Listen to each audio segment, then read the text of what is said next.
We're going to be ranking 25 leg machines today from A through F.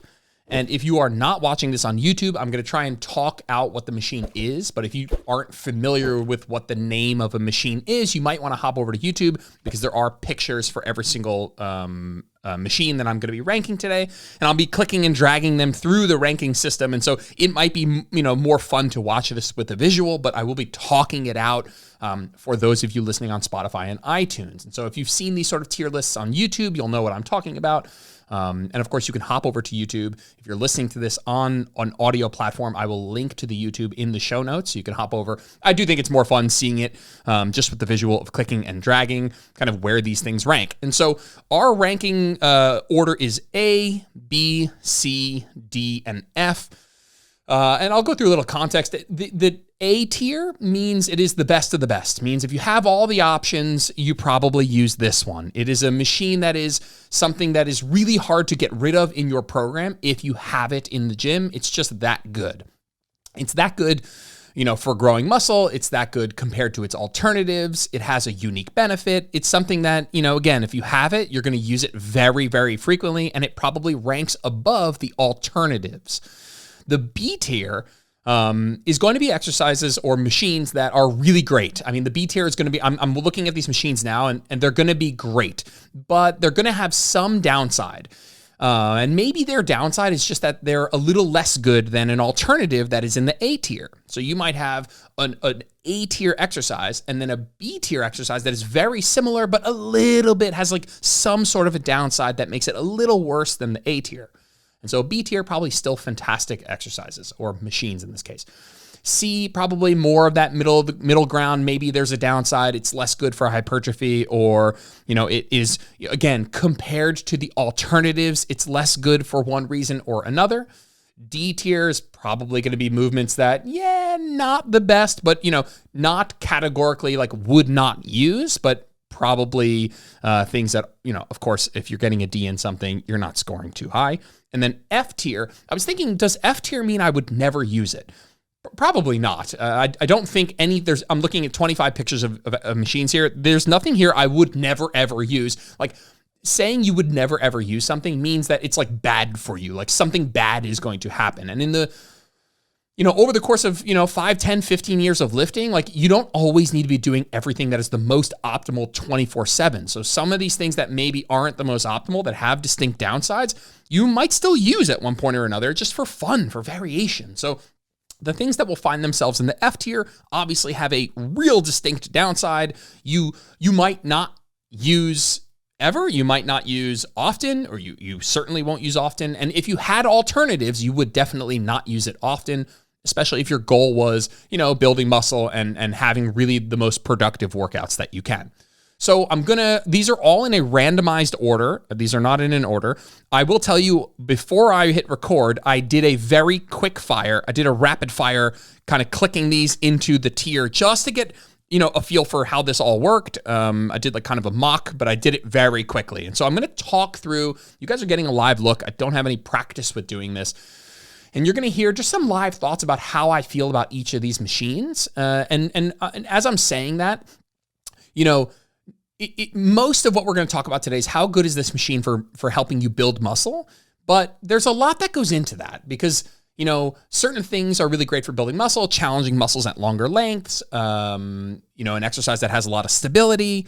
But you might have exercises that don't work the muscle in a lengthened position that still rank really high because they have other features. Maybe they isolate a target muscle more effectively, or they do something unique that other exercises don't do. So even if they're not the single greatest, let's say, glute builder ever, they fill a spot in your program in a way that its alternatives don't.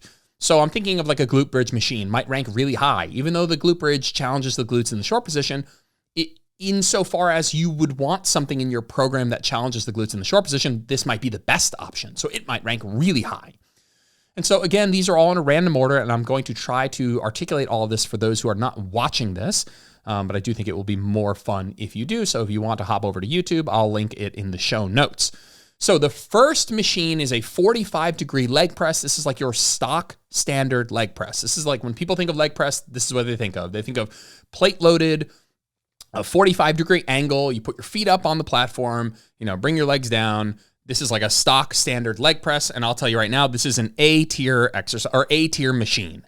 Why is it an A-tier machine? It's an A-tier machine because it challenges the muscles in the length of position. It's a highly stable movement. It has basically no technique demands. It's incredibly easy to execute.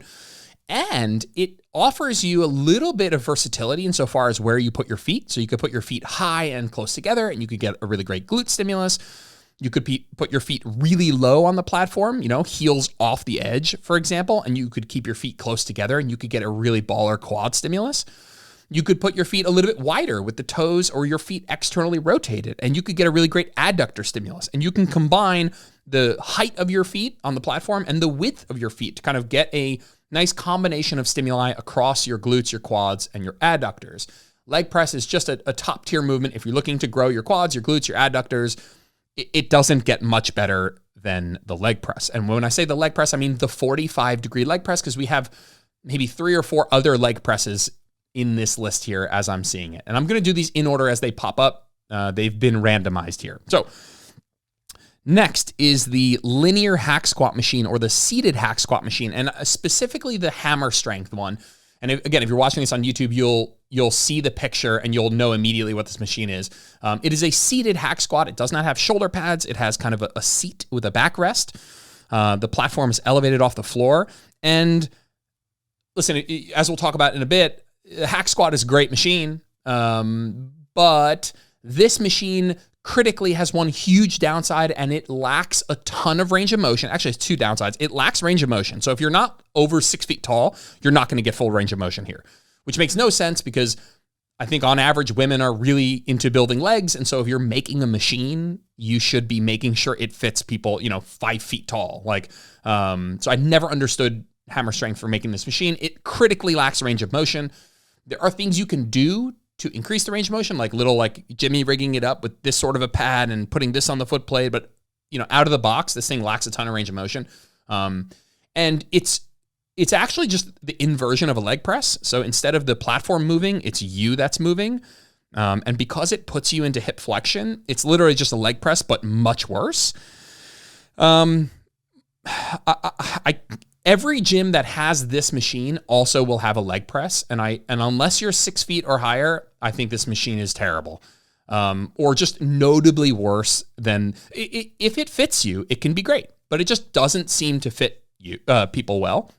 And even if it does fit you well, the truth is, because of the lack of anchoring on top of your shoulders, it's still worse than a leg press. So I'm gonna start by putting it in the D category, and again, as we start to formulate this list, I might start to, maybe when it's over, I might look at it and see if I want to rearrange some stuff once we get a clear picture. Once kind of, what is a B tier? What is a C tier? What is a D tier? Once those things start to form themselves, because I've populated the list a little bit more, we might do a little bit of reshuffling.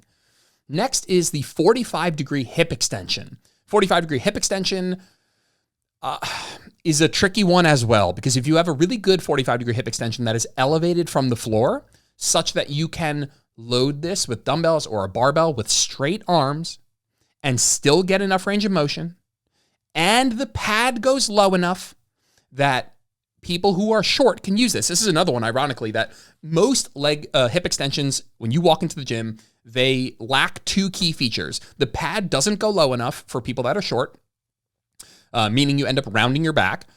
And it's not elevated enough from the floor such that you can load this really heavy with straight arms. You end up having to hold a dumbbell on your chest or a plate on your chest or no weight at all, because you can't straighten out your arms, because if you did, your hands would touch the floor before you hit full range of motion. So a really bad version of this would go in the D category. It's just like, would it go in the D? It'd be like CD border.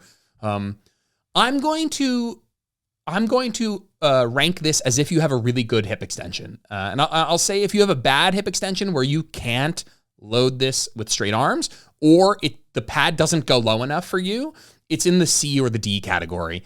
A pessimistic D or an optimistic C. I'm going to start by putting it in the B category if you have a good one, because I'll say that. So what does this do? It challenges the hamstrings in a little bit more of a lengthened position, and it challenges the glutes in a little bit more of a short position. And it's way easier, in my opinion, to set this up than setting up a barbell glute bridge. And so when we look at the bucket of stuff that challenges the glute in the short position, I prefer a hip extension if you have a good one. It's easier to set up. You just take a heavy pair of dumbbells over there. You use straight arms. It's not a super complicated technique if you have a good one of these machines. It's the more you load it, it doesn't get more annoying. So with like a barbell, the stronger you get, the more plates you have to add on, the more plates you have to get off. It becomes more and more annoying, whereas the hip extension kind of doesn't.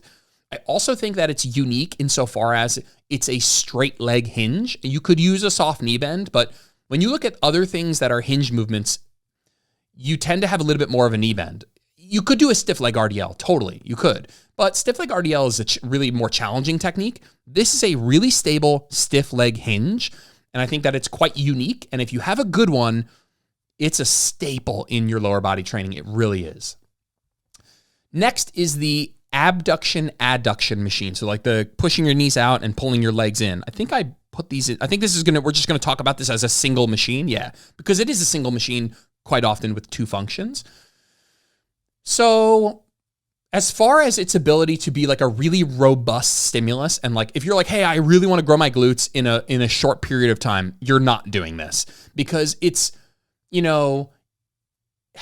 it doesn't have a huge stimulus to the largest glutes. It's mostly a short position movement. It mostly challenges the short position, and it mostly challenges your glute med and your glute min. Let's say the abduction part, the pushing the knees out. And for the adduction, again, it's a little bit, well, it's still a short position exercise. Totally. It's still a short position exercise. So it doesn't have this crazy robust stimulus. What I mean by that is if you were only doing 3 or 4 leg exercises per day, let's say 3, you wouldn't do this. If you were looking to maximize hypertrophy in like 45 minutes, the abduction machine, it's not going to be a staple. It might be in your program, and I have a group program where we try and train in about 45 minutes. We do this machine, but it's always at the end of the workout. It's not like this big, it's not like your leg presses and your squats and your hack squats and your RDLs and your glute bridges and your lunges. It's going to come after that stuff. Maybe not, depending on how you order your exercises and why, maybe it comes sooner, but as far as the priority of the day, it's never like, oh, this is the abduction day.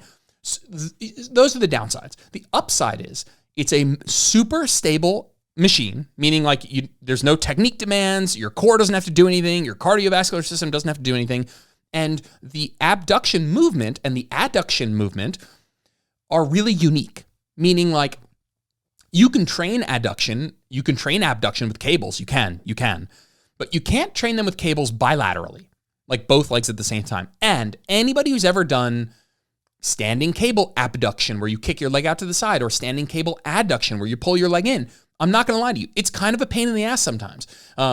This machine makes it really turnkey. You sit down, you fucking put the weight in, and you kick your knees apart, and you're good to go. Or you pull your legs in, and you're good to go. I would even say on top of that, for the adductor, it works in particular. It works a lot of your adductors, but a muscle called your pectineus, which doesn't really get trained any other way. I mean, think about, unless you're doing like Cossack squats or, even sumo squats are going to work a little bit more adductor magnus, like some of those big boys. So it scores pretty high in terms of uniqueness, right? If you want to train the muscles that this trains, this is probably your best way to do it. Your most comfortable way, your most stable way, the easiest way to teach it. And so I'm going to put it in the C category right now because it does what it does really well, but it probably isn't in the top tier most important movements that you'll have in your leg day. So I'm thinking on the B, for uniqueness, it scores in the A or the B. For like amount of stimulus and how important it'll be in building an efficient hypertrophy program, it's more on that like CD. And so I'm going to put it in the C category, and we'll see how I feel as things start to pan out. Next is the Cybex squat press. And again, if you're not looking at this on YouTube, it's going to be tough and you don't know what the Cybex squat press is. I'll try and articulate it, but it's a leg press. Some gyms have it, and it has a little bit of an arcing motion. It does not move linearly on a track like the 45-degree leg press. And also the foot pad, it pivots a little bit. So as you go lower, the pad pivots, which makes it easier to keep your heels down. The deeper you go, it makes it easier to keep your heels down.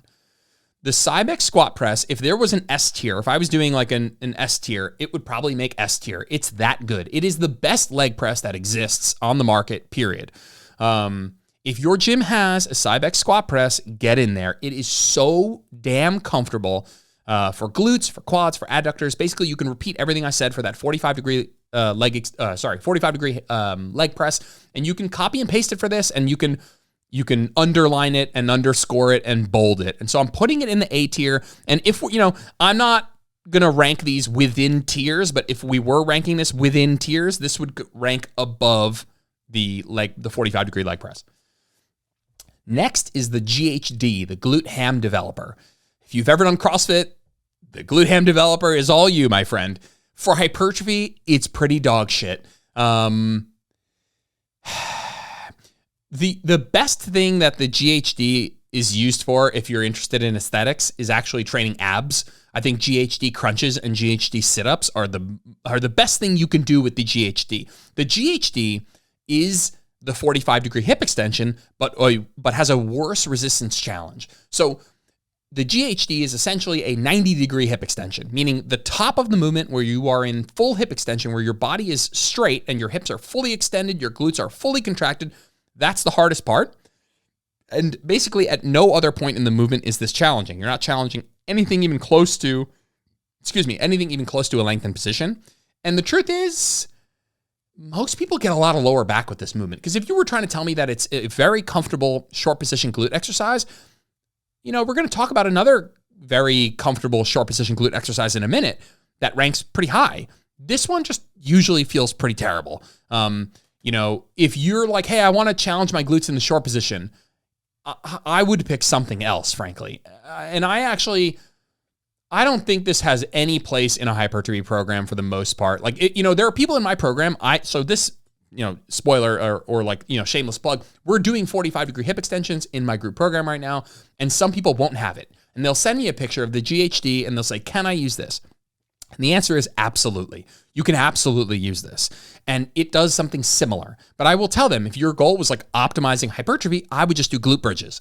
I would swap it out for a glute bridge. A glute bridge is just going to be a more stable, better output glute position working the short position, or glute exercise that works the short position. So this is going to be our first F tier exercise. It's not again, remember, F tier is not something that is bad insofar as it will do nothing for you. It's just bad. It's so bad that you almost certainly have multiple better options for whatever this does, right? Now, if we were just ranking this on doing, GHD crunches or GHD sit-ups, it might rank in the B or the C tier for that one exercise. But I'm imagining a gym owner. If I was a gym owner, I would never buy this machine ever. It's like, if I'm programming for a client, I'm not programming this. If I was buying this machine, I'd never buy this. You can buy a $15 ab mat off Amazon and get really good lengthened position crunches. You don't need a thousands of dollars GHD. So this is our first F tier exercise. Next is the hack squat. I'll tell you now, we're just going to spoiler. Hack squat is an A tier exercise. It's in the A tier. It challenges the quads in a lengthened position. It usually has a really low foot plate, so you can use a low enough foot position to really challenge the quads. It's super stable. It has really nice anchor in terms of the pads on your shoulder, which are directly opposing the direction you're pushing. It's easy to get in and out of. It's a very stable lengthened position quad exercise. So we have it has no technique demands. It's very easy to use. It is highly stable. It works the lengthened position. You can reverse band it if you want to change the resistance profile. I mean, if your goal is I want to build quads, hack squat is your bread and butter, man. Hack squat. I mean, there are a couple other things on this list that we'll talk about as far as machines that are good for the quads, but hack squat is top tier. And it's a shame that companies like Hamstring, so if you walk into an LA Fitness, I'm thinking of LA Fitness or Gold's, they usually purchase an entire line from a company. So it's Life Fitness, we're going to buy your whole line, because when we buy the whole line of machines, we get a discount. So you usually have a section of your gym that's like all life fitness, and a section of your gym that has all those fucking weird hoist machines, and a section of your gym that has all the hammer strength machines. The sad thing is those lines tend to not come with a hack squat. What they tend to come with is that 45 or that linear hack squat that we talked about, the hammer strength linear hack squat. Hoist also makes one of these. And if you just swapped out that linear seated hack squat for a regular hack squat, I mean, it's just so much better. It's so frustrating. Every time I walk into a gym that has a linear hack squat, but not a hack squat, a part of my soul dies a little bit. It's like, who in this company actually lifts weights? There was a decision made at some point to keep this linear seated hack squat in and not make a standing regular hack squat. And so that's always mega painful for me. But the hack squat challenges the length of position, really mega stable, easy technique to learn, just an unbelievable quad builder.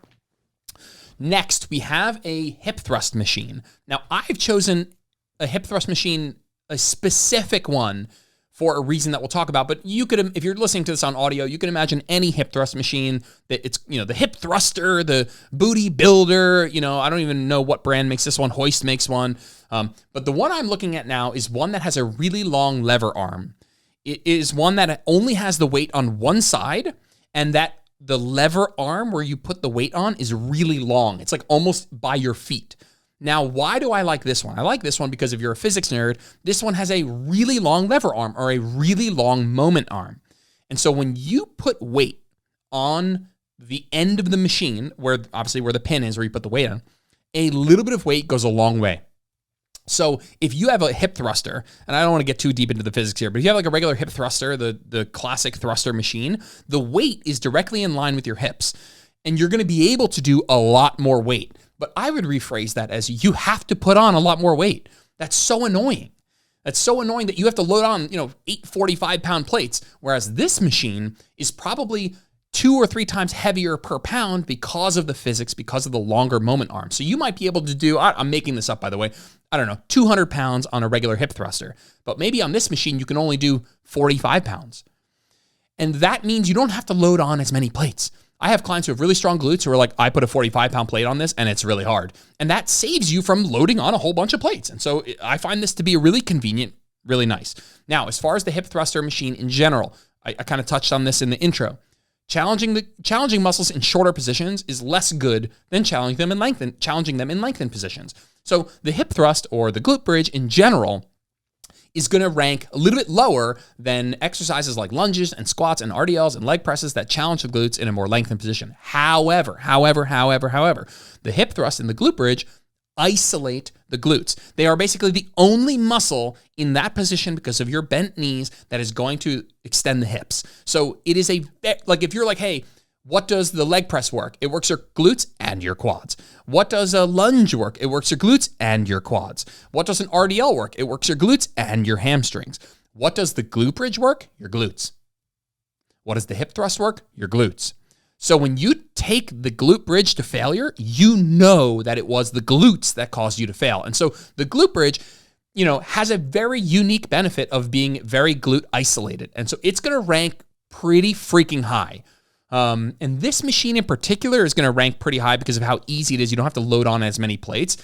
I'm telling you now, I'm torn between the A and the B tier. I'm going to put it in the B tier just for that short position knock, but when I look back at this later, it might go in the A tier. Right now, our B tier is the 45-degree hip extension and the glute bridge machine. I feel like if I put the 45-degree hip extension in the B tier, this has also got to go in the B tier because if you have a really great 45-degree hip extension, I think it's just as good as a really great glute bridge machine. And so for right now, they're both in the B tier, which I think, again, is A and B tier are going to be amazing for hypertrophy. The next is the belt squat. Ah, crap. This is going to be tough. Let me take a quick sip of water before we get into the belt squat. I got to get through these a little quicker. We're like 25 minutes in and we have like 15 more exercises to go. The belt squat's a tricky one. So a belt squat or pit shark or whatever, not a lot of gyms have this, but some do. Basically, you wear a belt and you attach the belt with a chain downward through the floor to a lever, and you attach the weight out in front of you a little bit. And so there's no weight on your back. The weight is all around the belt, around your waist. And so if you were trying to reduce what we call axial loading, which is loading of the spine, the belt squat's really great. By the way, axial loading is not bad. Loading the spine is not bad. Frankly, it's a good thing. And you're still loading something. It's not like you can escape the stress of squatting 300 pounds. It's just moving the stress somewhere else. My relationship with the belt squat is tricky. I've gone through periods where I really love it, and I've gone through periods where I just think it's brutal. I think it's okay. I think if you have a leg press or a hack squat or a pendulum or a hip press, those are going to rank higher. And so it's tough for me to put this in the A tier.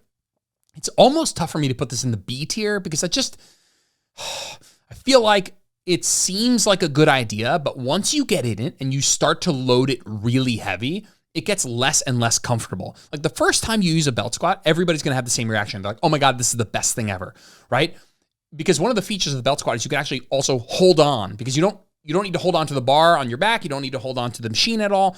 Like you don't have to hold on to anything that's moving. So you can actually hold on. They have bars out in front of you. You can imagine that you're squatting and the weight's on around your waist, hanging downward, and you can actually hold the machine in front of you. So you can do something like what's called a Hatfield squat, where you can hold on. Now, for that reason, I think it's pretty nice because there's a very low stability component, but it's just factually, categorically worse than a leg press in every way.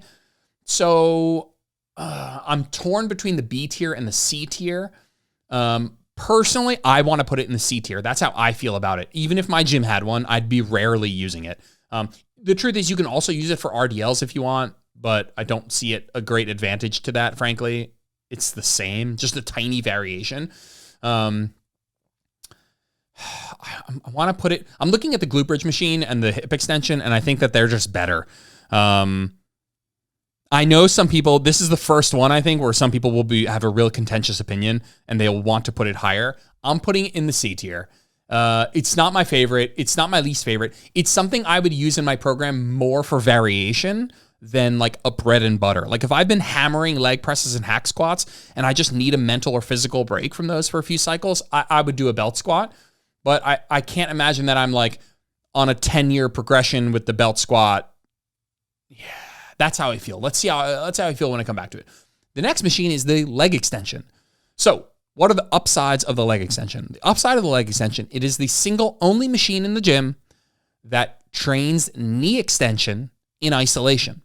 So you train knee extension when you do leg presses, when you do squats, when you do hack squats, but you're also training knee flexion. You're bending at the hip and the knee at the same time. That's what a squat is. But the leg extension is just movement at the knee. You're just extending the knee. You're just training that function of the quads, which again is the function of the quads minus the rec fem, which also extends the hips.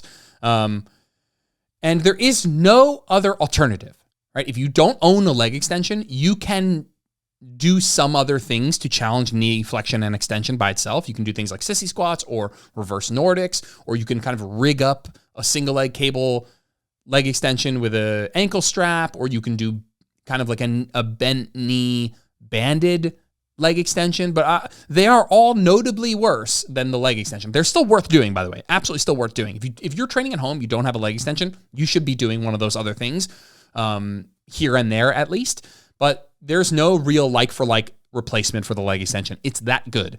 Now, the downside of the leg extension, if you wanted to make one, is that it challenges the quads for the most part, unless you can adjust the resistance challenge in the short position. So it's not really challenging the quads in a very lengthened position.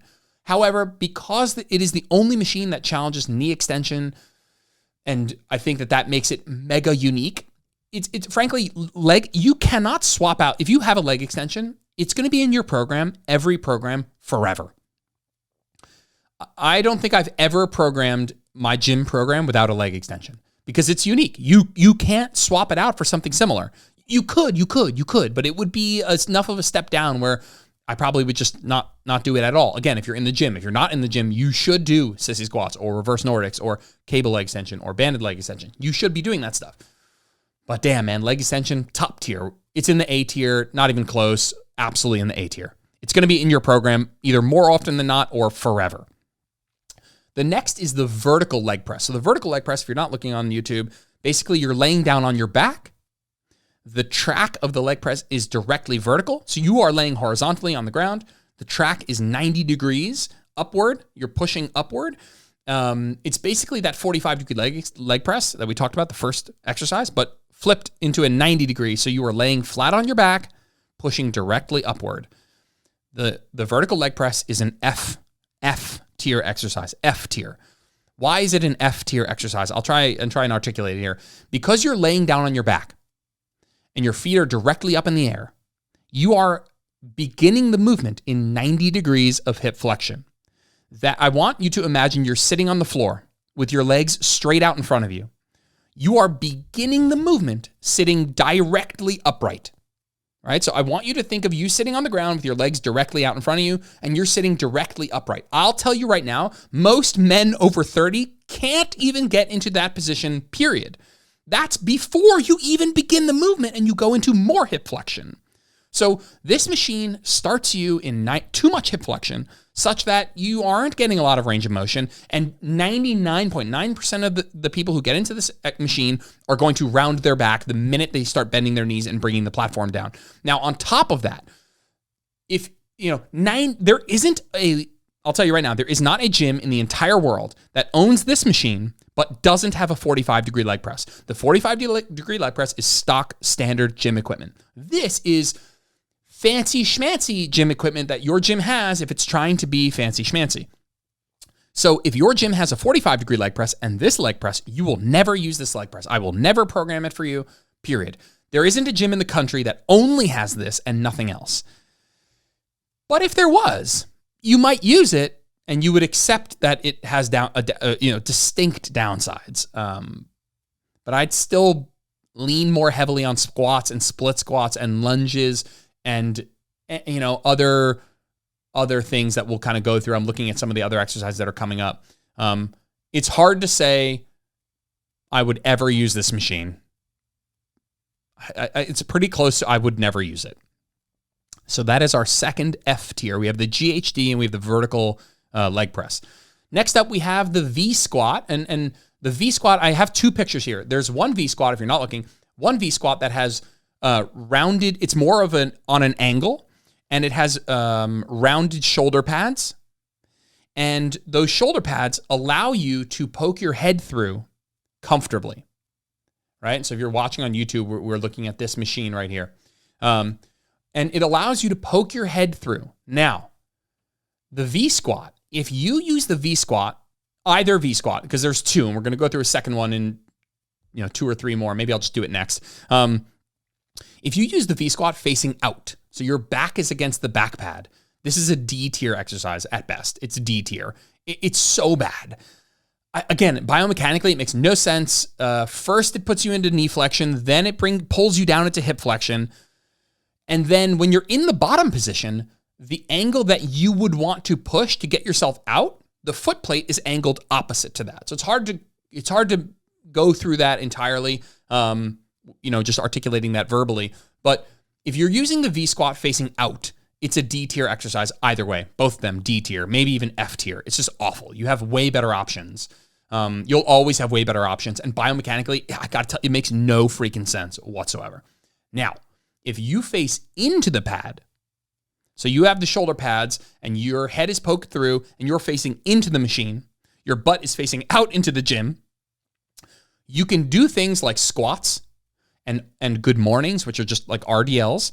And you can even do like step downs, right? Where you step down off the platform and back into like a lunge or a step down, whatever, step up. It's very similar. And actually, I think it can be a really like B or even A tier movement.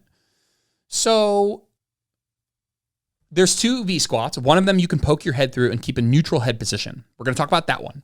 That one, 50% of the way you would use it facing out is a D or F tier. The other 50%, RDLs, glute dominant squats, step downs, good mornings, right, is an A or B tier. So I kind of want to put it in the C tier. And I think that's where it's going to go. I'm going to put it in the C tier because if you ask me, again, if I'm building a home gym or I'm building a gym, if we look at the B tier, 45-degree hip extension and a glute bridge machine, or do I want this thing?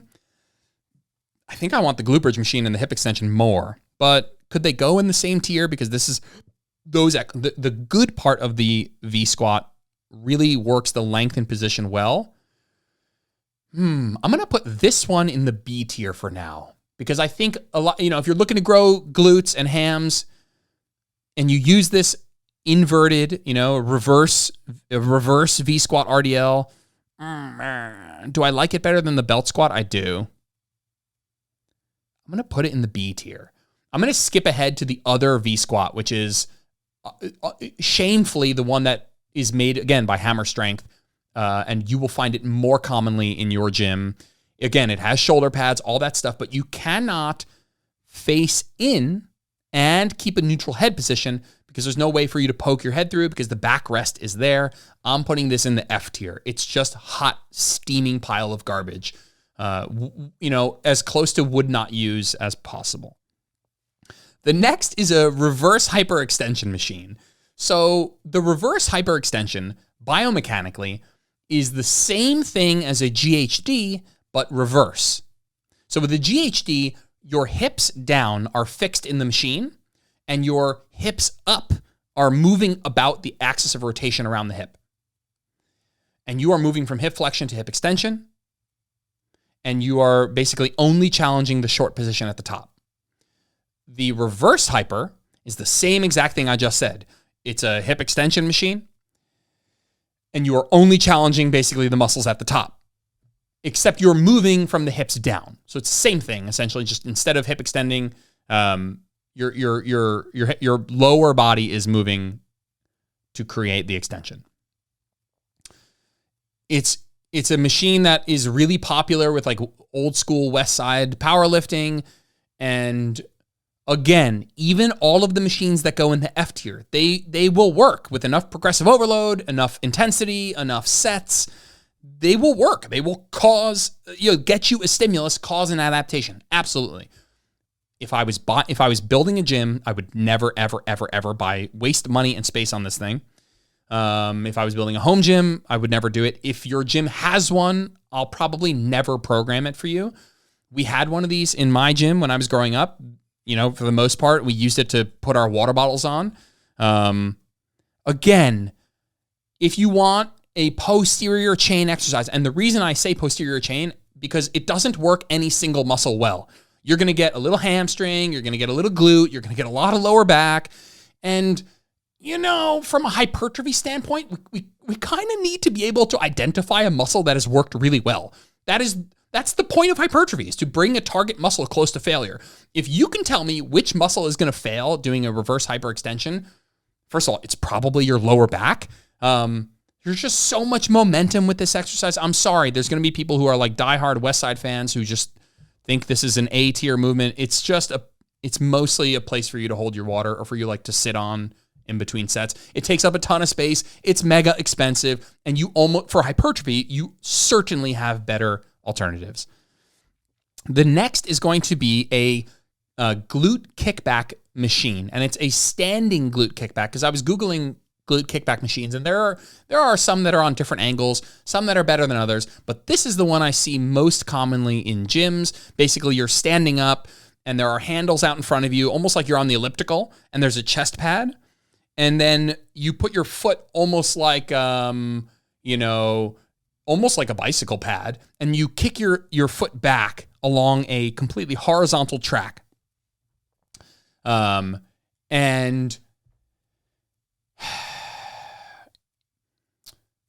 what does this machine do well? Well, it's pretty stable. And when you compare it to the alternatives, which are like cable glute kickbacks, it's more stable, right? It is a glute kickback. The downside of a glute kickback is stability. A lot of people are like, oh, my standing leg works more whenever I do glute kickbacks. Yeah, because your standing leg quite often has to do a lot of the stabilizing. With this machine, it doesn't. So you really get to isolate that movement.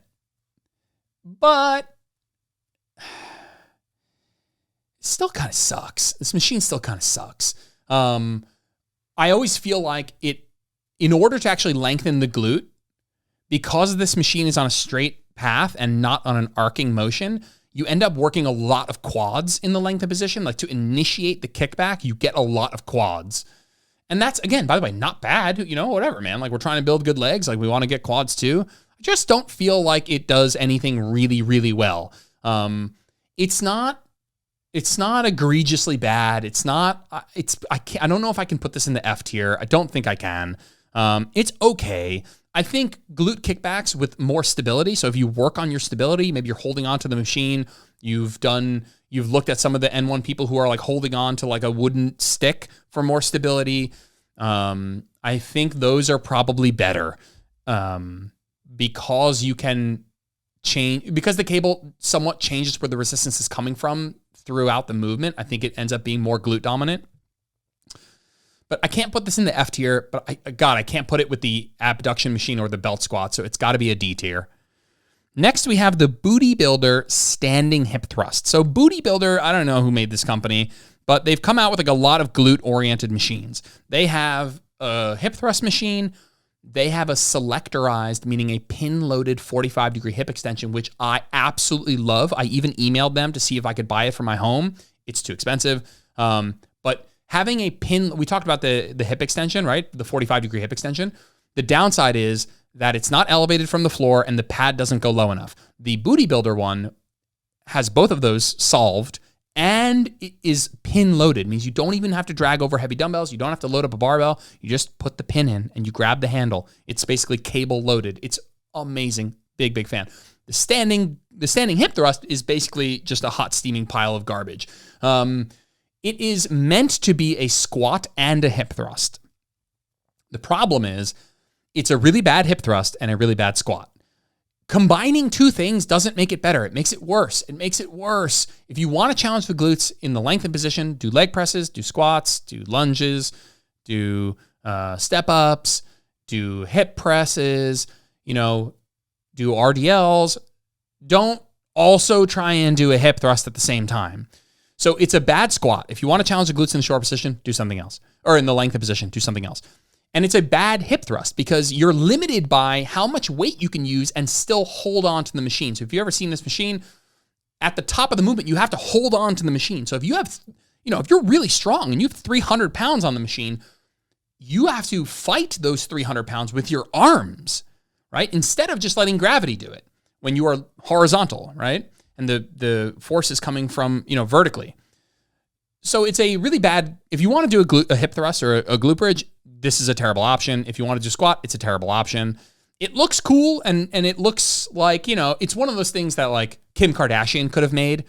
It's just really not great. It's also going in our F tier. If your gym has this, I would never use it. I would almost never use it. If you're going to use it, you have to tell me you're using it for fun. There's no like you have to use it for fun or, for variation to change it up. Like, okay, that's what you'd be using this for, not for like some scientifically backed reason that it's good for hypertrophy. It's not. The next is the seated calf raise. So the seated calf raise, quick anatomy lesson. You have two calf muscles. You have your gastroc and you have your soleus. Your gastroc crosses the knee and the ankle. Your soleus just crosses the ankle. Long story short,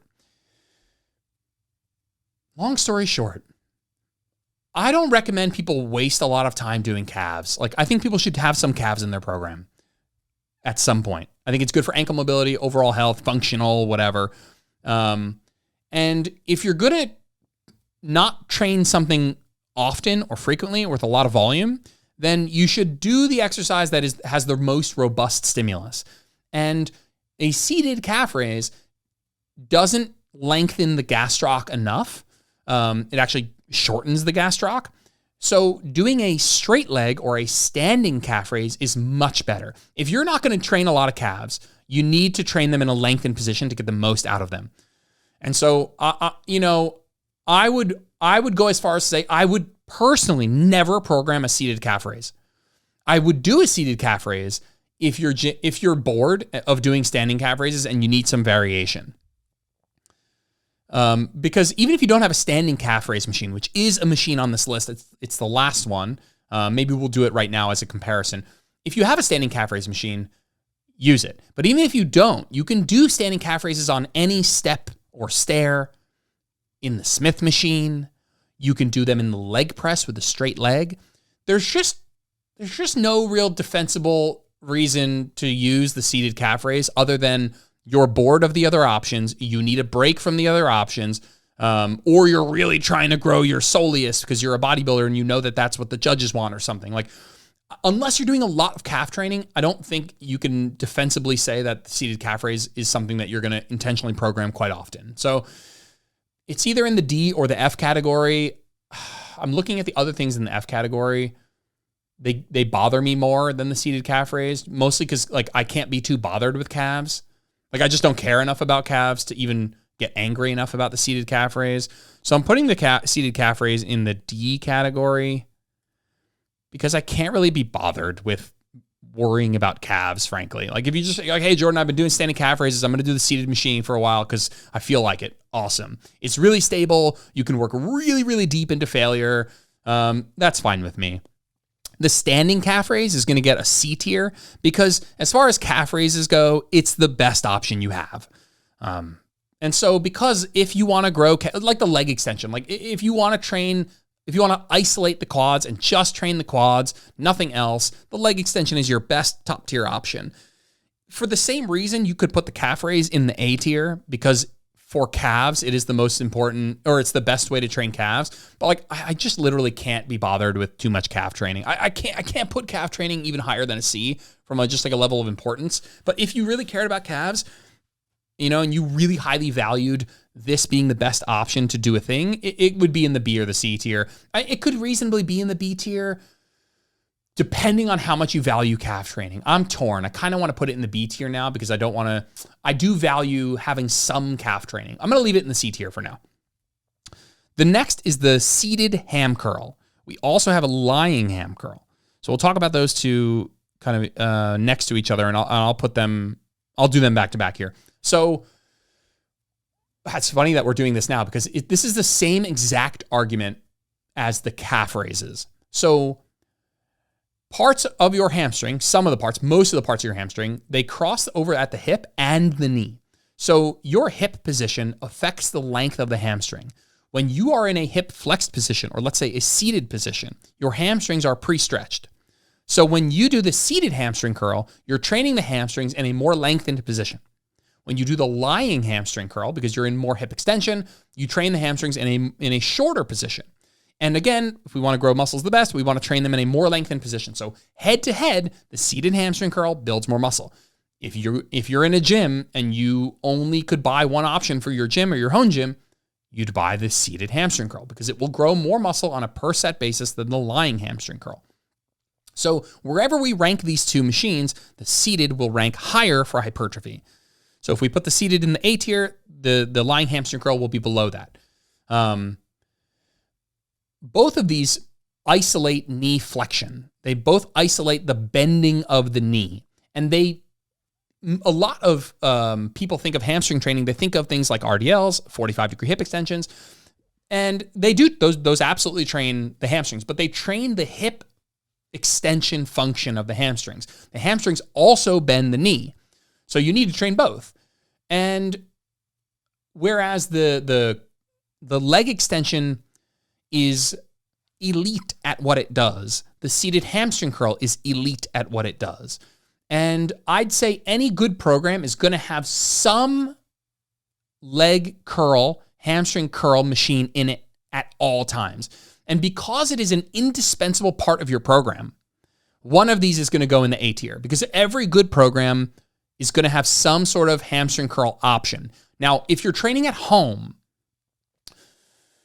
you might do something like Nordic ham curls. You might do something like a band setup, absolutely, or a cable setup if you have it, absolutely. You might have those monkey feet.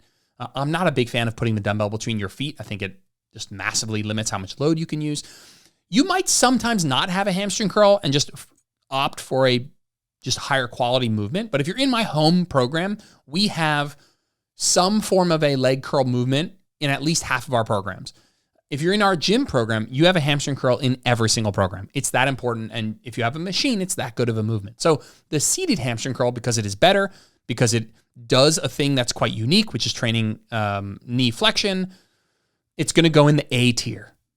The lying hamstring curl, because it's just a little bit less good than the seated ham curl, but it does something really important. It's really stable. It helps you isolate the hamstrings. It also works your calves a little bit. It's going to go in the B tier. It's going to go in the B tier. I have some thoughts about adjusting this as we go. So we have 5 more movements. We're at the 50-minute mark. Let's see if we can get these done in the next 10 minutes. The next exercise is the hip press. Now, 99% of you will have no idea what this machine is. You will not have seen it, but I hope it's starting to become a little bit more frequent in modern gyms that are built by people who have lifted weights before. So the hip press, and we're going to go over something called a pendulum squat in a minute. It is a leg press designed specifically for the glutes and the hips because it works on an arcing motion. And we're not going to go through all the physics here, but as you bring your legs closer to you, as you bring the pad closer to you, the machine arcs upwards. And so it primarily pulls you into more hip flexion. So it primarily pulls you into more glute lengthening. So it takes care of some of the glute biasing for you. Just getting into this machine and doing it without any knowledge of how to optimize it, you're going to work more glutes. Because it works on an arcing motion, as you move into a more lengthened position, it pulls your knees up higher into your chest. It pulls you into more hip flexion primarily, which is going to lengthen the glutes more.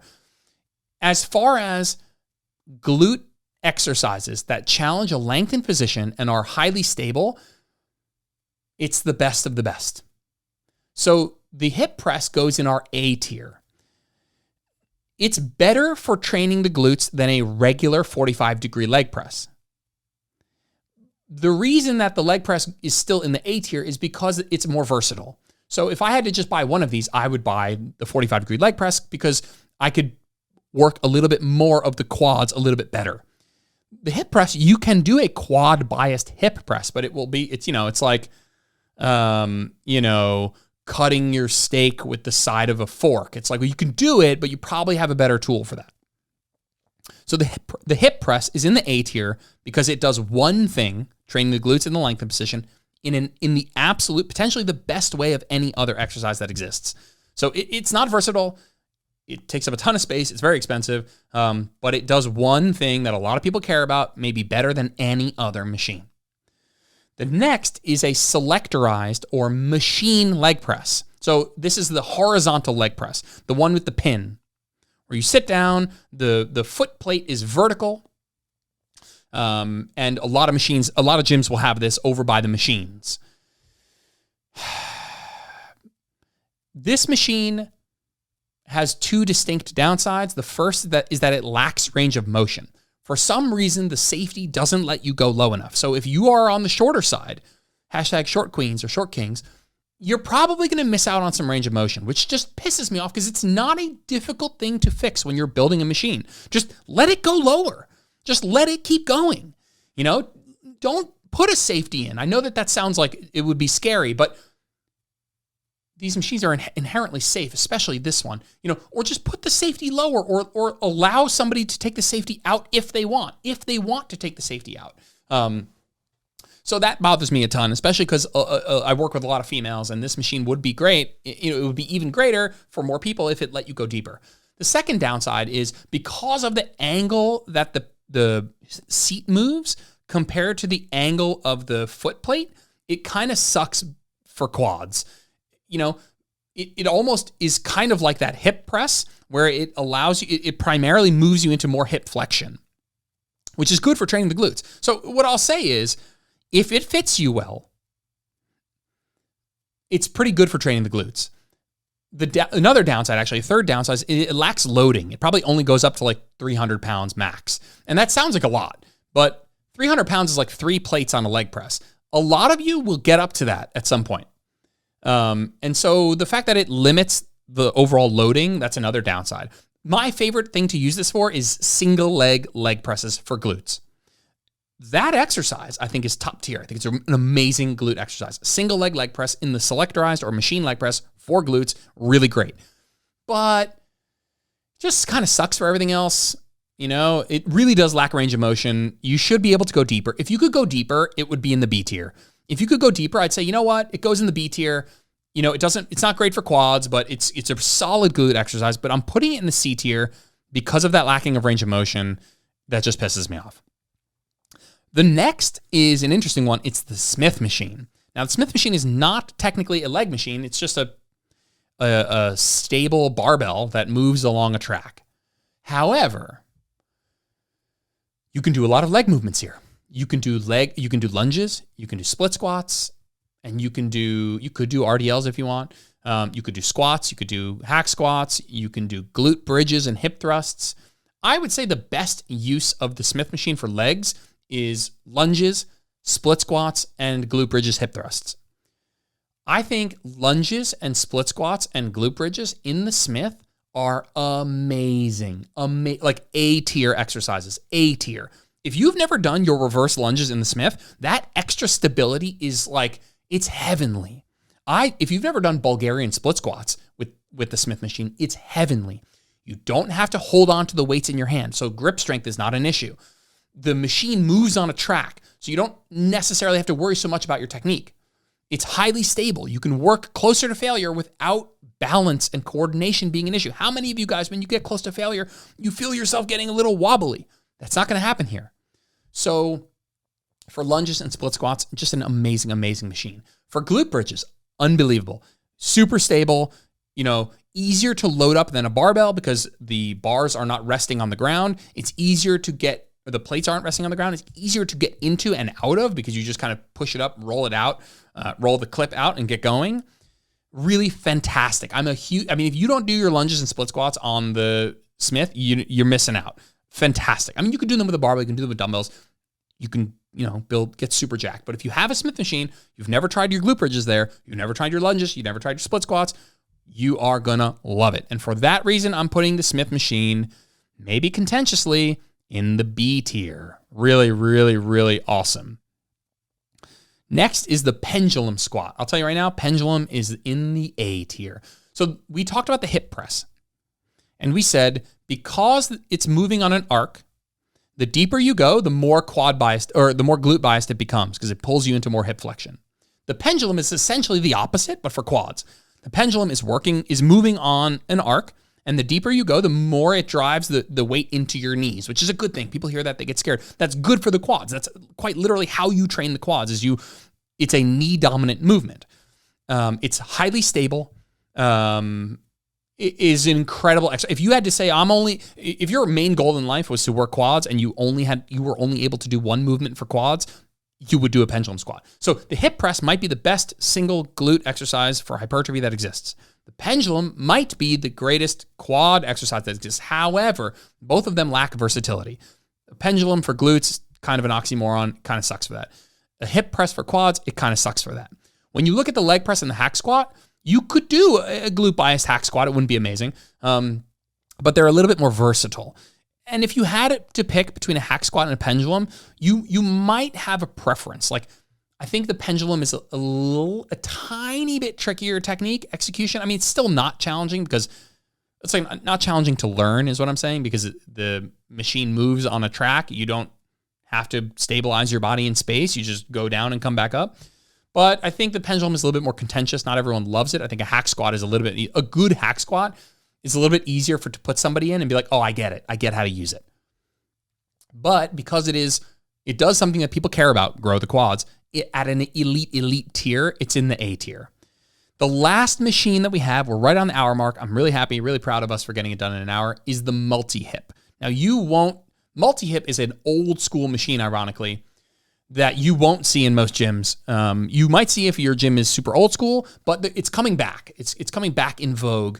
The picture I have here is actually a Techno Gym multi-hip, which if Techno Gym is doing it, then, Techno Gym is like that rich foofy brand that you see in like rich hotels. And so if they're making it, it might be making a comeback. So a multi-hip is essentially, if you're not familiar with it, it is basically a platform, and it has two bars that you hold on to, almost like you're at dance class and you have those two bars. You have like the bar to hold on to. And there is a swinging pad, and you can put that pad on the outside of your leg. Basically, you're standing up straight with a straight leg. You can either put that pad on the outside of your leg, and you can work abduction, meaning kicking your leg up to the side. It's amazing for that. You can also place it on the inside of your leg, and you can work adduction, which is pulling your leg into your body, which works the inner thighs. You can also turn 90 degrees, put the pad behind your knee, And you can do a glute kickback essentially, but instead of loading that at the ankle, you're now loading it at the knee, which makes it a lot more comfortable. It's really stable. The machine moves on a track, so it's not like a cable where you have to kind of figure out where to kick your leg. You just, with the multi-hip, you kick down, right? If you want to do a glute kickback or basically a press down, essentially, you don't have to worry about stabilizing your leg in space. You don't have to worry about the leg path. You just fucking hammer that leg down. So if you are interested in training the muscles of the hip, your inner thighs, your hip flexors, your glutes, your abductors, I've almost purchased a multi-hip for my gym at home because I think those hip muscles, in my opinion, are kind of a pain in the ass to train, but a multi-hip would make it a lot easier and a lot more fun to train them, and I'd be more inclined to train them. You can do everything I just said with cables. Some of that you can do with the abduction machine.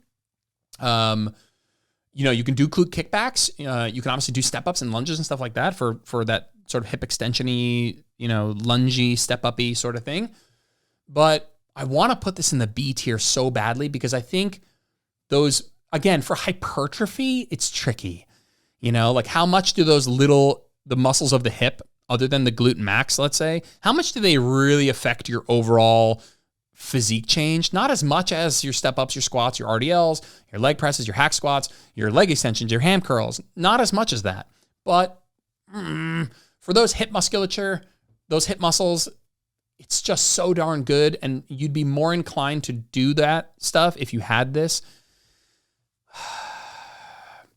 I'm looking at the C tier. The C tier has the abduction machine. Is this thing better? The only downside of this thing is it's unilateral.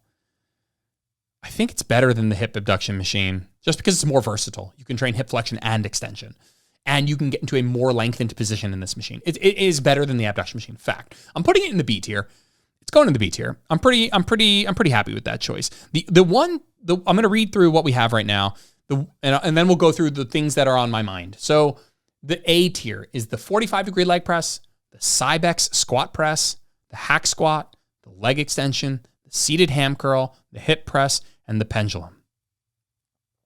The B tier is a 45-degree hip extension, the glute bridge machine, the better of the V squat machines, and frankly, only because I think it's really nice for RDLs and squats and step downs. And we'll get to it in a second. What are the ones that I think are, in my opinion, on the hook? The lying ham curl, the Smith machine, and the multi-hip. The C tier is the adduction machine, the belt squat, the standing calf raise, and the selectorized or machine leg press. The D tier is the linear hack squat. Again, the irony is I own a linear hack squat. It's called a leg sled. It's by PowerTech. Titan makes one. Xmark makes one. And mine has a better foot plate. And well, let me get through this. I'll come back to it. There's like 4 or 5 things I would like to touch on before we go. The D tier is the hammer strength linear hack squat. It's the standing glute kickback and the seated calf raise. The F tier is the GHD, the vertical leg press, the worse V squat, the reverse hyperextension, and the standing hip thrust.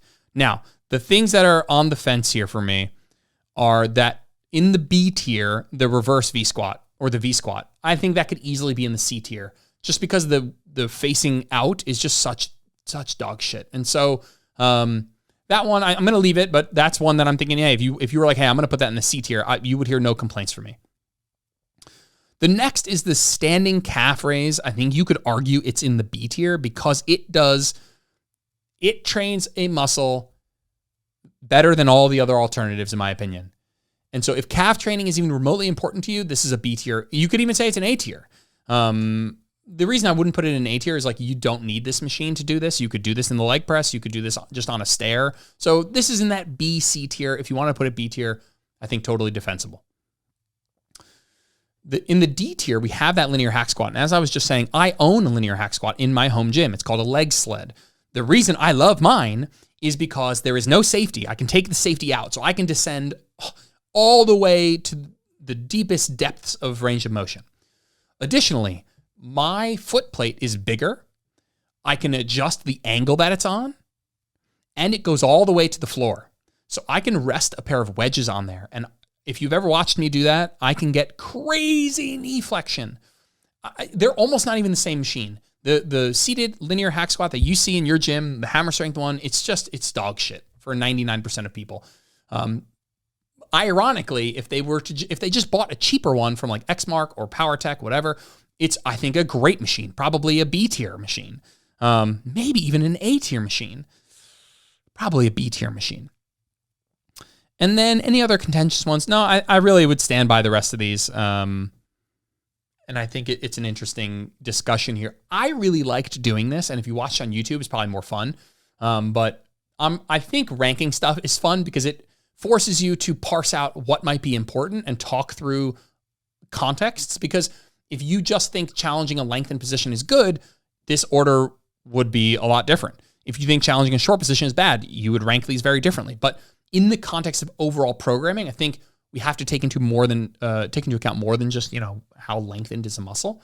There are other pros and cons, like how well does this machine do what it does compared to the alternatives, and are you probably going to want to do that somewhere in your program? Okay, great. That is a more highly ranked machine. So cool. Hope you thought this was fun. If you feel like, what I'll do is I'll also link in the description a picture of the tiers, or it gives you a printout kind of picture. I'll put that there. If you want to click it and you want to look at it, maybe as you're listening to this, or just at the end, now that you're like, hey, let me see the final outcome. I will put a link to a download so you can download like a JPEG or something of this image. I think it's pretty cool. And if you want to tell me what you would change, reach out to me. We'll talk about it. That would be super fun. I'm thinking of bringing on a guest, and maybe not doing this one, of course, but doing maybe one for upper body machines, and just having fun having somebody else here to provide maybe some additional context or challenge me in some way, So cool. This was super fun. I'll see you guys in the next episode.